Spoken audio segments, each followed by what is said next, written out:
Mr. Bewley, the warehouse down here on Main Street, I know that you've invested a lot of time and effort into it, and tonight, fortunately, though, you didn't lose a lot of personal property.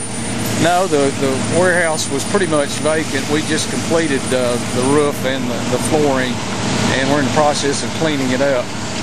And but there was a trailer with some articles on it, and I had a few artifacts that I was going to use in the museum, but basically it was clear.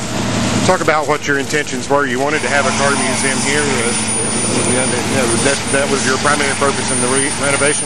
Yes, and most recently I talked with the group at the Nathaniel Green Museum, and I was going to lease the building to them for $1 a year and let them put some agricultural artifacts in along with some cars and let them manage it. So that was what was in the plans.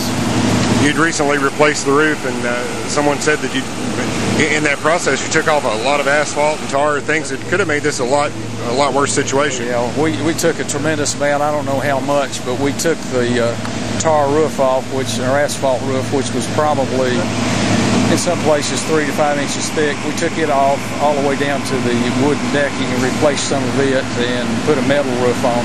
So if the asphalt had been on there, it had been much worse, a lot more flames and heat. A difficult fire, I'm sure, for the firemen to fight, and not only the city, but they've called in several county units to assist. Just a real concerted effort to keep this from doing more damage than it did.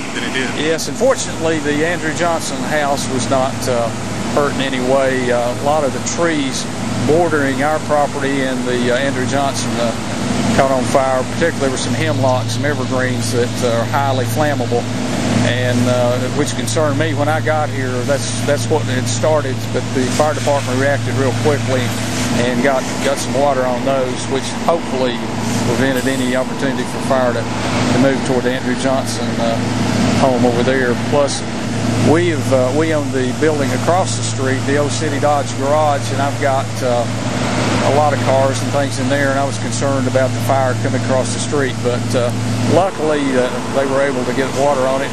And it's a brick structure, which helped the fire department in the fact that establishes kind of a firewall. If it had been wood or some other flammable fabric, it could have been much worse. But nobody was hurt.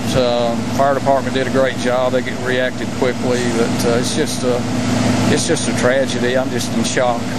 I didn't know when the warehouse on West Main burned a few years back.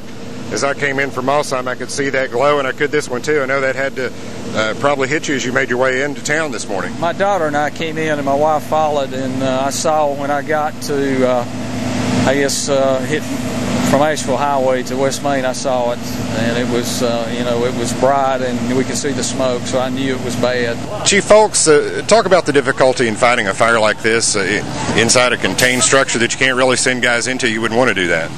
Yeah, the big difficulty was when we got here, flames were coming 60 feet out of the roof of the structure. It's about a 54,000 square foot warehouse.